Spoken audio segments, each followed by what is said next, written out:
Hey, gang, did you hear the one about the founder who thought he had plenty of time to prepare for his exit and that when he was ready, it would be a fairly quick process?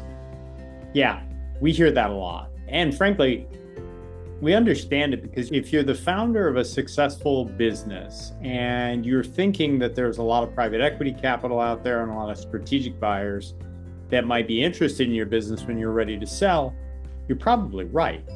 So where's the potential disconnect? It's just this. There's a lot of preparation that goes into a really successful sale. It's not as if you're going to retain an investment banker or an M&A lawyer or some other kind of transaction advisor or advisors and just have them start making phone calls or sending out emails and end up at the end of a couple of weeks with a few interested buyers and some letters of intent and a deal in a few months. It doesn't really work like that. It's understandable that if you're a founder who's been head down on building your software business or your healthcare services business or your engineering services business or your manufacturing company, and you haven't spent any time in the deal world, it is reasonable and understandable that you think it works that way. But it doesn't. It usually takes 4 to 9 months, and sometimes it takes 3 to 6, maybe even as much as 12 to 18 months to prepare before you go to market. Now, most of that relates to the idea that you can get a whole lot more for your business if you spend time professionalizing the financials, reducing customer concentrations, getting all of your contracts with suppliers, vendors, your manufacturing partners, your other deal partners in order before you ever start to build the confidential information memorandum and put together the financial package and all of the information that you're going to share with buyers.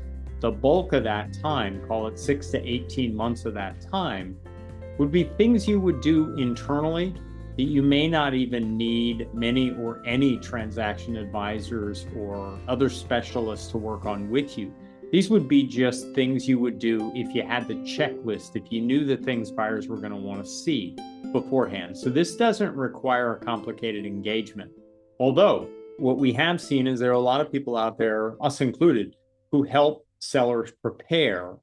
And that tends to generate much, much higher, call it 25, 50% or more when you go to sell than you might get if you're not prepared and you haven't done the work and you haven't done things like a sell side quality of earnings workbook and you haven't done things like nailing down all of your contracts and building out your data room and highlighting the things that are special about your business and maybe even starting to exploit some adjacencies in your business and pursuing joint ventures in your business. You haven't really looked at all the things that buyers are going to look at and say, that is not only a great business with a great history and transferable economics, but it's got a whole lot of paths we can put it on to use our capital, strategic guidance, and operating expertise to make it a bigger and more valuable business.